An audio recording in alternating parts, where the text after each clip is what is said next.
Fala galerinha, tudo bem? Professora Rafaela Rocha, de Língua Portuguesa, diretamente dos Estudos L, aqui na Áudio Educação. Então a gente vai começar aqui a trabalhar. A primeira coisa é pega seu caderno, pega seu livro e vem comigo para essa aula aí de morfologia, tá? Essa área aqui dentro da gramática. E a primeira coisa que vocês precisam entender e lembrar é o significado aqui de morfologia, tá? Então eu tenho aqui a divisão, morfo, tá? Vai significar forma, logia, estudo. O que nós temos aqui? O estudo da forma, não é isso? O que eu tenho aqui? Professor, então como que a morfologia é dividida? O que eu vou estudar nessa parte de morfologia? Hoje a gente vai trabalhar especificamente, tá? A parte de estrutura das palavras. Mas só para que vocês já tenham ciência dos conteúdos que vêm a seguir, a gente vai trabalhar estrutura das palavras, formação de palavras e as classes, né? Lembrando lá que eu tenho aquelas 10 classes gramaticais que a gente vai ver aí nas próximas aulas. Tudo bem? Então, iniciando nossa aula aqui, né, de estrutura das palavras, o primeiro significado que você não pode esquecer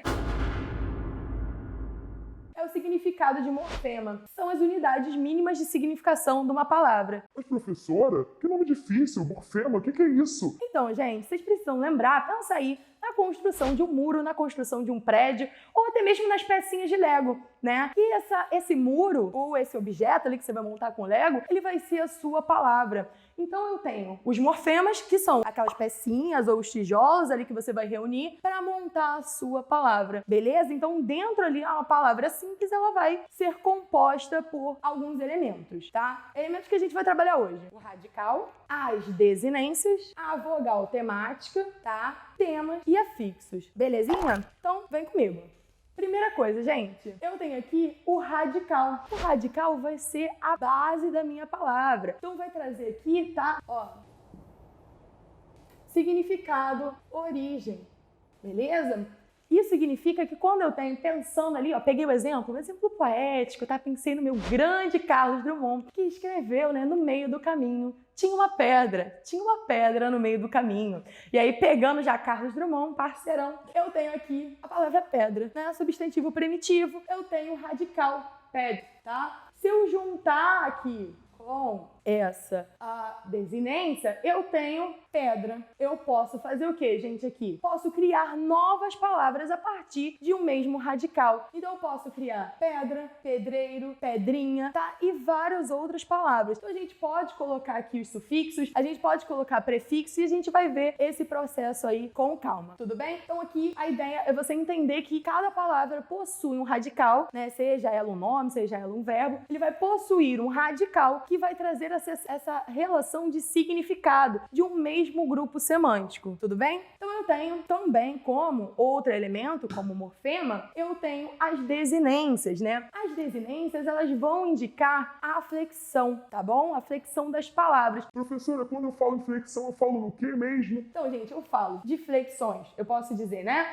que eu tenho desinências nominais que vão se flexionar em gênero e número, e aqui a gente vai falar das desinências verbais. Focando aqui nessa desinência nominal. Ela pode ser, então, em gênero, beleza? E em número. Vamos considerar aqui um substantivo, uma palavra ali simples, como menina, né? Se eu tenho a possibilidade desse substantivo aqui possuir o feminino e o masculino, tá? Eu vou ter aqui uma desinência de gênero. Isso significa aqui, tá, que esse morfema vai indicar que a palavra é uma palavra feminina ou uma palavra masculina. Tudo bem? Então eu tenho aqui em menina, eu tenho a desinência de gênero. Agora, se eu coloco aqui outra desinência, a desinência de número, isso vai indicar que esse substantivo ele está no plural, ou seja, eu tenho mais de um desse substantivo. A mesma coisa na palavra menino. Eu já tenho a desinência de gênero e eu vou ter o quê, gente? Desinência de número. Isso significa que eu tenho mais de um desses substantivos, tá ok? Então eu tenho aqui radical, desinência, e agora a gente vai ver um pouquinho das desinências verbais. Mas antes disso tem uma coisa muito importante, tá? São palavras como mesa, livro, lápis. Tá? Nesse caso aqui, eu tenho a palavra mesa e a palavra livro. Pergunto a vocês, eu tenho masculino de mesa? Não. Então, o que significa, gente? Que aqui, esse azinho aqui, ele não é uma desinência de gênero. Na verdade, ele vai fazer parte o quê? Do meu radical. Se eu tenho uma mesa pequena, eu tenho uma mesinha, tá bom? Se eu tenho um livro, eu tenho um livrinho. Mas eu não tenho livra, tá? Eu posso acrescentar esses sufixos, mas eu não tenho livra. Por exemplo, a mesma coisa lápis, né? Eu não tenho lápis. Ou seja, esse Szinho aqui, ele não vai indicar uma desinência ali indicando número, tá? Não indica plural, tá? Não indica plural. Isso faz parte do radical do meu verbo, tudo bem? Então aqui a gente fechou. O que a gente trabalhou? Radical, desinências nominais, e agora eu vou trabalhar com vocês as desinências verbais. Na formação, então, dos verbos, tudo bem? Eu tenho aqui, dentro da formação dos verbos, eu tenho as desinências que vão indicar modo e tempo, e eu tenho as desinências que vão indicar número e pessoa. Exemplo, tá? Eu tenho amava, amávamos, tá? Então aqui, como que eu sei, como que eu vou tirar ali a desinência, como é que eu vou achar o radical? Então sempre que eu tenho aqui verbos como amar, eu vou tirar essa parte aqui, né? A vogal temática, minha desinência de infinitivo, que a gente já vai falar, e eu tenho o meu radical, beleza? Aqui eu tenho radical, tá? Vou falar aqui a minha vogal temática, que a gente já vai falar já já. Eu tenho uma desinência. Desinência de quê, gente?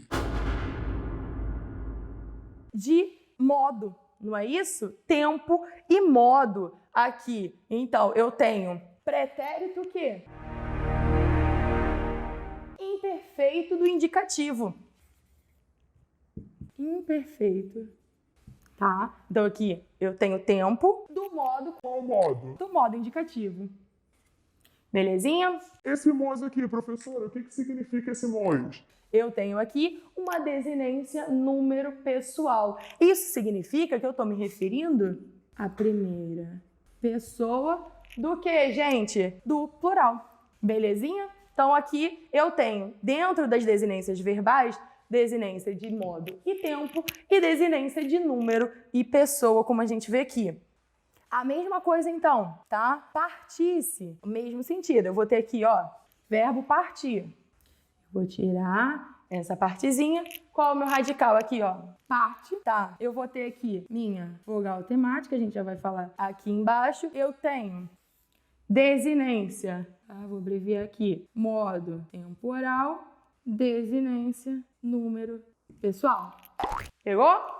Então, eu tenho aqui as desinências que podem ser nominais e as desinências que são verbais. Aí agora, professora, você já falou ali, vogal temática, eu não entendi. O que é a vogal temática, então? Gente, vogal temática vai ser aquela vogal que vai se unir a um radical para que ele possa receber as outras desinências. Então, aqui eu tenho, já nesse exemplo, luz, para que ele receba uma desinência de número, como o S, que vai indicar o plural, eu preciso de uma vogal temática. Beleza? Mesma coisa que no plural da palavra mares. Então, eu tenho essa vogal temática que vai se unir ao radical mar para formar o plural da palavra, né? Mares. Mesma coisa aqui, então, ó. Perceba no verbo como isso acontece. Eu tenho parte, meu radical, tá? Que vai se unir a vogal temática aqui e junto ali formam parte para quê? Para que eu possa receber as desinências ali de modo e tempo e de número e pessoa, beleza? Agora a gente vai começar a ver aqui o tema. Então a gente vai trabalhar sobre o que é esse tema. Essa relação, então, da vogal temática mais o radical, ela é muito importante e a gente vai chegar nela aqui daqui a pouco. Uma pequena observação, considerando a questão dos verbos, né? Quando eu tenho aqui a vogal temática em um verbo, essa vogal temática vai indicar, então, em que conjugação esse verbo se encontra. Por exemplo, quando eu tenho um verbo mais a vogal temática A... Isso significa o quê, gente? Que esse verbo ele vai estar na primeira conjugação. Belezinha? Aí eu tenho um verbo que tem como vogal temática a vogal E. Ou seja, esse verbo é um verbo de segunda conjugação. Tudo bem? E aí, professora, e o verbo que tem a vogal temática aí? Aí vocês já sabem, vai indicar que esse verbo ele vai estar o quê, gente? na terceira conjugação.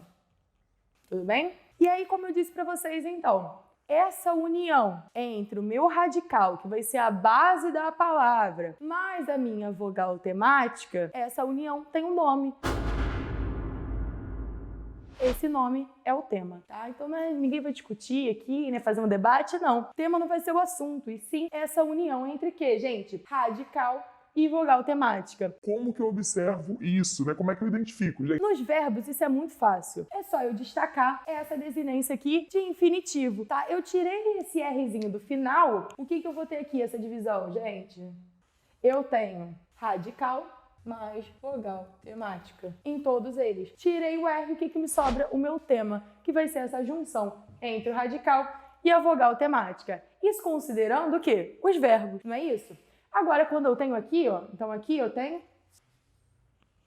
Quando eu tenho nomes que são derivados, originados de verbo, esse processo é ainda mais fácil. Então, observem as palavras, né? Caçador, devedor, fingidor. Se eu tiro esse sufixo aqui, eu tenho automaticamente o meu tema da palavra. Professor, o tema é o quê? Junção entre radical mais vogal temática. Isso vai acontecer, né? Caça aqui de caçador, deve de devedor, finge de fingidor. E aí a gente fecha aqui essa relação entre o radical, né, a vogal temática, formando ali o tema. Tudo bem? Tudo certinho? Então, vamos aqui a finalizar e já dar aqui o primeiro passo para outra matéria que está por vir, né? Que é o processo de formação de palavras. Então, eu tenho aqui prefixos e sufixos, né? Esse grupo chamado afixos, que vão se unir a uma palavra, um radical ou a um tema, tudo bem? Eles vão se unir para quê, professora? Para formar novas palavras, para gerar novos significados a partir de uma outra palavra. A gente vai ver isso melhor na próxima aula, mas percebam, identifiquem então algumas palavras. Aqui, por exemplo, eu tenho fazer, né? E eu tenho o quê, gente? Se tá na frente, pensa, né? Olha só, já o bizu aqui. Eu tenho pré, né? Eu tenho esse pré primeiro, antes. Então, em refazer, esse rezinho aqui é o que? O meu prefixo, tá? Isso aí a gente vai começar a falar depois sobre os processos ali de derivação, né? E composição na próxima aula. Então, aqui eu tenho prefixo. Aqui eu tenho prefixo também. Ao final, então, gente, a palavra desleal aqui, né? Eu tenho de leal, eu posso formar desleal. Agora aqui, real, eu posso formar realismo. Então, esse afixo, ele tá depois, né, do radical ali da palavra. Isso significa que eu tenho um sufixo. Tudo bem? Mesma coisa que felizmente, o vocábulo felizmente. Eu tenho essa divisãozinha aqui, feliz e mente. Final da palavra. Agora percebam que pode ocorrer numa mesma palavra, né, o acréscimo, né, de dois afixos simultaneamente, como no caso de empobrecer e desanimador. Então, simultaneamente, eu tenho um prefixo, depois eu tenho isso aqui, ó. O que isso aqui é? Meu radical, tá vendo que ele não tá ali completo. Então, eu tenho meu radical e, afinal, eu tenho o quê? Um sufixo. Belezinha? Então, aqui, a palavra desanimador. Eu tenho, né? A palavra é muito auspiciosa, desanimador, né? Legal, a gente tá animado aí o tempo todo. Então, desanimador tem prefixo des. Aqui eu tenho o quê? Radical, gente? Não, né, professora? Aqui eu tenho radical, mais a minha vogal temática. Que isso forma? Que isso forma? O meu tema, tá? Então, aqui eu tenho tema mais meu sufixo. Tudo bem, galerinha? Então aqui nessa aula inicial aqui, falando sobre morfologia, nós vimos alguns elementos básicos, né? Vimos ali o morfema, unidade mínima ali de significado da palavra. Falei, associei ali com o Lego, né? Com os tijolinhos ali para você formar uma parede, a sua palavra. Dentro desses morfemas, a gente trabalhou o radical, que é a base dessa palavra. Trabalhamos também as desinências nominais e desinências verbais. Dentro da desinência, então, vai ser aquela flexão, né? Na desinência nominal, eu tenho a flexão de gênero e de número. Dentro das desinências verbais, eu tenho desinências, então, responsáveis por indicar o modo e o tempo, e o número e pessoa. Não foi isso? Em seguida, a gente viu o quê? Trabalhamos com a vogal temática, que vai se unir ali à palavra. Então, essa vogal temática, ela se une a esse radical, formando o que nós temos tema, né? Pra gente fechar essa conversa, então, eu tenho aqui os afixos. Os afixos, então, vão dar continuidade quando a gente vai começar a estudar o processo de formação de palavras, né? Um processo ali de formação de palavras por derivação, composição. Esse é assunto para outra aula, tudo bem? Então, agora no final, eu queria só deixar uma mensagem para vocês muito importante, pra gente fechar aqui essa nossa aula. Vem aqui comigo e vamos pensar sobre ela, né? Eu tenho aqui uma mensagem de Thomas Edison, né? Grande Thomas Edison, que deixou: a nossa maior fraqueza é desistir. O caminho para o sucesso é sempre tentar apenas uma vez mais. Tá? Essa mensagem, então, galera, quando você estiver desmotivado, né? Quando estiver cansado, eu sei que a rotina dos estudos às vezes deixa com que a gente fique cansado, mas para que vocês não desistam sempre, né? A persistência, então, é sempre o caminho para o sucesso, para a vitória, tudo bem? Se inscreve no canal, acompanha os vídeos com a gente, não esquece sempre de trazer seu material, acompanhar juntinho, segue lá, divulga com os amigos, dá essa força e não se esqueça de transformar o mundo através da educação. Um grande abraço!